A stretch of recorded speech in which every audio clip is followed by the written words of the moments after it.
छत्तीसगढ़ की विधानसभा के बजट सत्र के अंतिम दिन तखतपुर के विधायक धर्मजीत सिंह सदन में पूछते हैं कि नए विधायकों के लिए राजधानी में रहने की कोई सुविधा नहीं है, सरकार को इस पर जल्द फैसला लेना चाहिए। इस पर उन्हें पहली बार के विधायक और राजस्व मंत्री टंकराम वर्मा जवाब देते हैं, नवा रायपुर के नकटी गांव में जमीन देने पर विचार किया जा रहा है। अभी चिन्हांकन की प्रक्रिया चल रही है और अंतिम फैसला लिया जाना बाकी है। वाह, क्या लोकतांत्रिक प्रश्न था पुराने और दिग्गज विधायक का बजट सत्र के अंतिम दिन पर। और उतना ही लोकतांत्रिक और सधा हुआ जवाब था नए विधायक और नए मंत्री का, जिस पर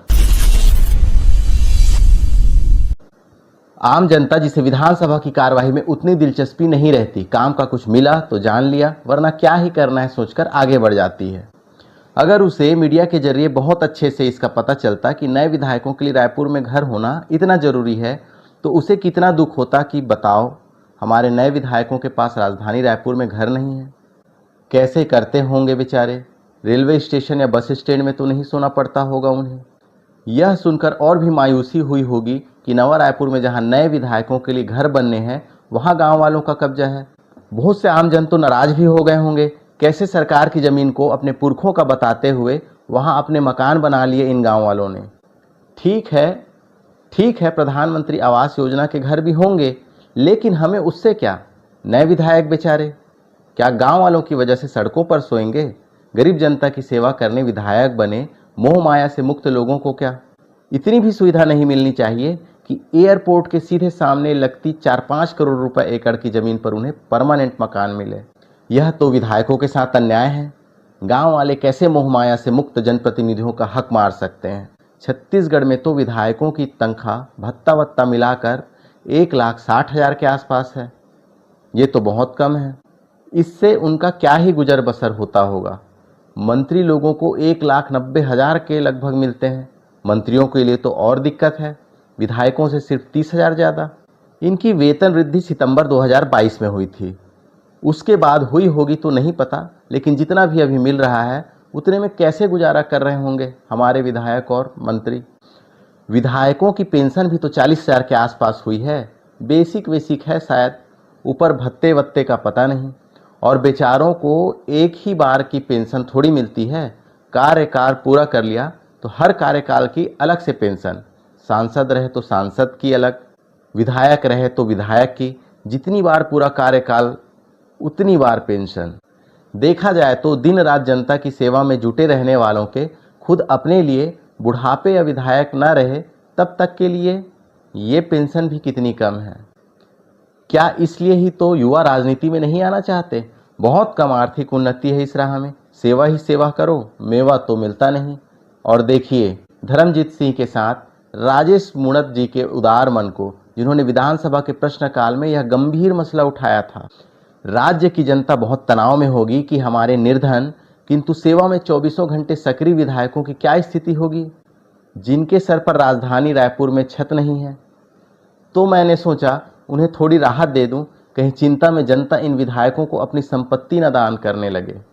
जनता को ये जानकर अच्छा लगेगा कि छत्तीसगढ़ के 90 विधायकों में 72 करोड़पति हैं। सत्ताधारी भाजपा के 80% विधायक करोड़पति हैं और कांग्रेस के 83%। जनता को ये समीकरण जानकर भी शायद अच्छा लगेगा। इससे उनकी सांस में सांस आएगी कि विधानसभा के प्रश्नकाल में नए विधायकों के रायपुर में नए घर की चिंता करने वाले, मतलब ये मुद्दा उठाने वाले धर्मजीत सिंह और राजेश मूणत दोनों करोड़पति हैं, घोषित संपत्ति के अनुसार। जनता को अपने विधायकों की घोषित संपत्ति पर जरूर नजर डालनी चाहिए। नेट में फेसबुक, इंस्टाग्राम चलाते हुए और व्हाट्सएप मैसेज फॉरवर्ड करने का अति आवश्यक देश हित का कार्य करते हुए हम जैसों को थोड़ा अपने विधायकों का आर्थिक ब्यौरा भी जान लेना चाहिए। इससे हमारी चिंता जाती रहेगी कि हमारे विधायक बेचारे गरीब हैं और उन्हें मकान गाड़ी की जरूरत है। तो 2 करोड़पति विधायकों राजेश मूणत और धर्मजीत सिंह ने ये चिंता सदन में जाहिर की। उनकी चिंता का वाजिब हल देते हुए जवाब देने वाले बलौदाबाजार से चुने गए एकदम फ्रेश पहली बार के विधायक टंकराम वर्मा भी करोड़पति हैं। कितनी अच्छी बात है। विधानसभा में 2 करोड़पतियों ने सवाल पूछा, 1 करोड़पति ने जवाब दिया। टंकराम वर्मा जी भी नए विधायक हैं, बताने की जरूरत नहीं कि प्रस्तावित विधायक कॉलोनी में उनका भी एक मकान होगा। अब 3 करोड़पति जनप्रतिनिधियों के सवाल जवाब में धरसींवा से चुनकर आए अभिनेता से नेता बने पहली बार के एकदम फ्रेश लेकिन पहले से ही करोड़पति विधायक अनुज शर्मा के लिए दिक्कतें खड़ी हो गई। इन 3 बीजेपी विधायकों ने मिलकर एक चौथे बीजेपी विधायक को मुश्किल में डाल दिया।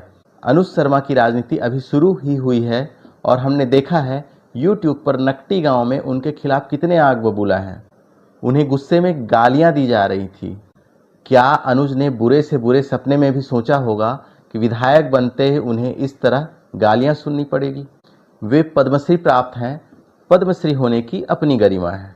अब सवाल यह है कि क्या राजस्व मंत्री टंकराम वर्मा ने नकटी गांव में विधायकों के लिए जमीन तलाशते हुए अनुज शर्मा से राय मशविरा किया होगा कि देखो भाई, तुम्हारे विधानसभा क्षेत्र में एक जमीन देखी है, वहां थोड़ा कब्जा वब्जा बताया जाता है, वहां विधायक कॉलोनी बना लें क्या?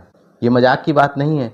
सोचिए अगर यही जमीन कुरुद विधायक अजय चंद्राकर के विधानसभा क्षेत्र में होती या अजय चंद्राकर धरसींवा के विधायक होते, तब क्या टंकराम वर्मा सदन में इतनी आसानी से धर्मजीत सिंह के प्रश्न का जवाब दे पाते? खासकर आजकल अजय चंद्राकर जिस पुष्पा 2 वाले वाइल्ड फायर मोड में चल रहे हैं उसे देखते हुए। तो अनुज शर्मा को समझना चाहिए कि वे उन यूट्यूबर्स की वजह से नकटी वालों के निशाने पर नहीं आए हैं जिन्होंने ग्राउंड रिपोर्ट की। अनुज तो विधानसभा के बीते बजट सत्र के अंतिम दिन के एक प्रश्न की वजह से आज घिरे हुए हैं। तखतपुर और रायपुर पश्चिम के विधायक सवाल उठाते हैं जिसका जवाब बलौदा बाजार के विधायक और सरकार के मंत्री देते हैं। इन 3 अलग अलग क्षेत्रों के विधायकों की प्रश्नोत्तरी बहुत भारी पड़ती है धरसींवा के विधायक पर। अनुज शर्मा को अपना पक्ष रखना आना चाहिए। अनुज जी का सलाहकार अगर मैं होता तो उनसे कहता, आप अपनी देखो महाराज, जमीन पर गालियां तो आपको पड़ रही हैं और आपने सरकार और पार्टी की लाइन का ख्याल रखते हुए बहुत ज़्यादा मध्य मार्गी बयान दे दिया। आप पल्ला झाड़ने लगे, आपको तार ठोक कर अड़ जाना था। आप जहां से निर्वाचित हुए हैं वहां आप नए विधायकों के मकानों के लिए अपने वोटरों से गाली क्यों खाएंगे? आप सरकारी कागज पत्री पर चले गए। आपने ध्यान न दिया कि जिस जमीन को सरकारी अधिकारी सरकार की बता रहे हैं वो चारागाह की भूमि है। चारागाह भले ही सरकार के अधिकार में आता हो, होता वो गांवों के लिए है, गांवों की निस्तारी के लिए। राजनीति ऐसी नहीं होती साहब। राजनीति में पहले अपना क्षेत्र देखिए, वरना इल्ज़ाम लगाने वाले बहुत हैं कि एक अभिनेता अच्छा नेता नहीं हो सकता। अब देखिए कैसी कैसी बातें हो रही है कि उधर नकटी में गांव वाले आंदोलन कर रहे हैं और आप सुहाग फिल्म के सुपरहिट होने का जश्न मना रहे हैं। सुहाग फिल्म के 50 दिन पूरा होने का जश्न मना रहे हैं। एक बहुत गंभीर आरोप यह भी है कि आपने गांव वालों को अवैध कब्जाधारी बताने के लिए वीडियो बनवाया। आपको इन सब आरोपों पर खुलकर अपनी बात रखनी चाहिए। आपको सफाई नहीं देनी है, अपना पक्ष रखना है। जैसे मोरछैया भूया वन की रियल लाइफ में आप थे, वैसे ही रियल लाइफ में सामने आइए।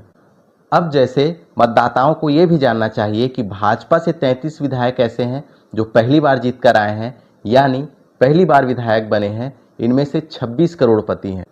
ऐसे ही कांग्रेस से 14 विधायक बिल्कुल नए हैं, पहली बार चुने हुए हैं, जिनमें से 11 करोड़पति हैं। मतलब कुल 47 विधायक नए हैं, जिनमें से 37 करोड़पति हैं। इनमें अनुज शर्मा भी शामिल हैं। धन्य हो सरकार और राजस्व विभाग, इन करोड़पतियों के लिए नकटी गांव की चारागाह की जमीन पर विधायक कॉलोनी बनाने की सूझी आपको। वैसे नकटी गांव के बारे में जरा पता कराया जाए कि वहां कितने करोड़पति हैं, और जिनके बारे में कहा जा रहा है कि उन्होंने सरकारी जमीन पर कब्जा कर अपने मकान खड़े किए हैं, उनके पास कितनी दौलत है? क्या सीमेंट के मकान खड़े करने से कोई अमीर हो जाता है? क्या लोकतंत्र में विधायकों सांसदों को जमीन मकान दिया जाना जरूरी है? और क्या रायपुर में रुकने के लिए जरूरी मकानों के रूप में विधायकों या सांसदों को प्रधानमंत्री आवास योजना जैसे घर नहीं दिए जा सकते? हमें अपने करोड़पति विधायकों से ही पूछना चाहिए कि आप लोग एक गरीब आदिवासी राज्य के विधायक हैं या अंग्रेज के समय के कलेक्टर, कमिश्नर और वायसराय?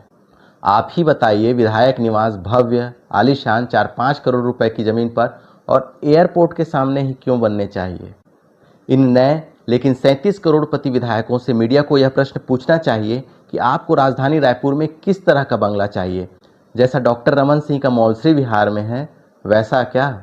डॉक्टर रमन को भी तो विधायक निवास के नाम पर ही आवंटन हुआ था। राजेश मूणत और धर्मजीत सिंह से भी पूछा जाना चाहिए कि आप दोनों को विधायक होने की वजह से कहाँ जमीन या मकान आवंटित हुए हैं और किस दर पर मिले हैं? आप दोनों को नए विधायकों की राजधानी में निवासों की इतनी चिंता क्यों है? छत्तीसगढ़ इस समय देश का 8वां सबसे गरीब राज्य है। यहाँ तकरीबन 12% लोग गरीबी रेखा के नीचे जीवन यापन कर रहे हैं। वैसे केंद्रीय नीति आयोग की बहुआयामी गरीबी रिपोर्ट के अनुसार छत्तीसगढ़ में 2015-16 के मुकाबले 2019 से 21 के बीच यानी लगभग 5 वर्षों में 13.53 लोग बहुआयामी गरीबी से बाहर निकले हैं। यह संख्या 39,90,000 से ज़्यादा बताई जाती है और रिपोर्ट के ही अनुसार छत्तीसगढ़ के ग्रामीण क्षेत्रों में गरीबी ज़्यादा कम हुई है। इसका प्रतिशत 16.07% है, जबकि शहरी क्षेत्र में इस तुलना में केवल 5.58% लोग गरीबी रेखा से बाहर आए हैं। रायपुर में तो बहुआयामी गरीबी का अनुपात 10% से भी कम 8.73% रह गया है। अब सरकार को और मेन स्ट्रीम मीडिया को भी यह बारीक जानकारी सार्वजनिक करनी चाहिए कि नवा रायपुर के नकटी गांव के कितने निवासी गरीबी रेखा से बाहर आकर तरक्की कर गए हैं। नकटी को नवा रायपुर में होने की वजह से शहरी क्षेत्र माना जाए या ग्रामीण, क्योंकि राज्य के किसी गांव में जमीन का मूल्य नकटी की तरह 4 से 5 करोड़ रुपए एकड़ नहीं होगा। क्या नकटी गांव के लोगों ने गरीबी से निकलकर इतनी आर्थिक मजबूती हासिल कर ली है कि गांव की चारागाह जमीन अब विधायक कॉलोनी के लिए सुरक्षित की जा सकती है? दूसरी शब्दों में कहें तो गांव को अब चारागाह की जरूरत नहीं है। नकटी के जिन लोगों को अवैध कब्जाधारी बताया जा रहा है, उनमें से कितने गरीबी रेखा से ऊपर हैं और कितने नीचे? प्रशासन के मुताबिक कब्जाधारियों की संपत्ति और नए विधायकों की संपत्ति की एक तुलना भी होनी चाहिए। देखा जाए किसको ज़्यादा ज़रूरत है, किसने अधिक आर्थिक वृद्धि देखी है पिछले 5-6 सालों में। इस वर्ष राज्य के वित्त मंत्री OP चौधरी ने छत्तीसगढ़ का आर्थिक सर्वेक्षण प्रस्तुत करते हुए बताया था कि छत्तीसगढ़ियों की वार्षिक आय में वृद्धि हुई है।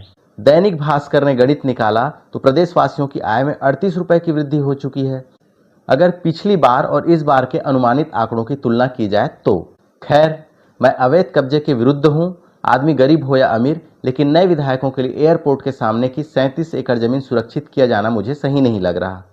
जहां राज्य की प्रति व्यक्ति आय में 38 रुपये की वृद्धि अनुमानित है, वहां 37 एकड़ की करोड़ों की जमीन विधायक कॉलोनी के नाम पर देना तर्कसंगत नहीं लग रहा मुझे। अगर आप देखें तो 10 ही विधायक राज्य में ऐसे हैं जो करोड़पति नहीं हैं, बाकी तो अपने बूते मकान बना सकते हैं, खरीद सकते हैं, उन्हें लोन भी मिल जाएगा और सरकार लोन अप्रूव कराने की फैसिलिटी देती ही है। विधायकों को भी संपत्ति के अनुसार मकान मिलने चाहिए।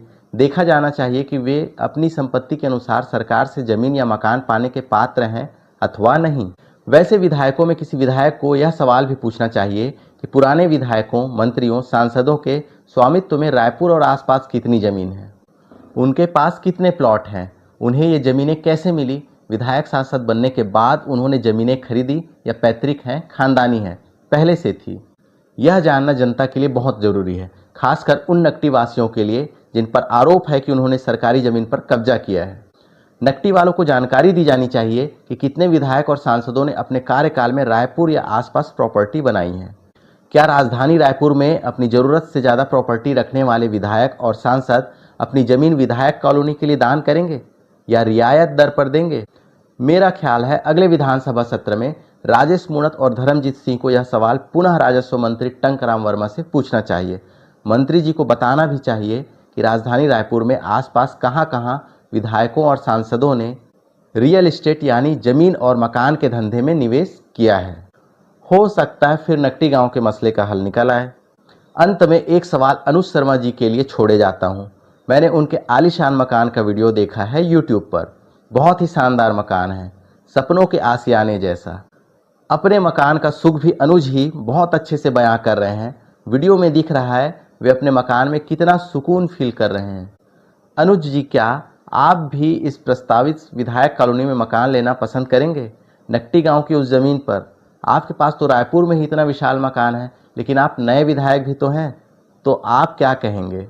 नकटी में विधायक कॉलोनी बनती है तो क्या वहां आपका भी मकान होगा? आज के लिए बस इतना ही। मेरे चैनल को सब्सक्राइब कीजिएगा, इस वीडियो को शेयर कीजिएगा। नमस्कार, जय जोहार, मैं आपका देवव्रत।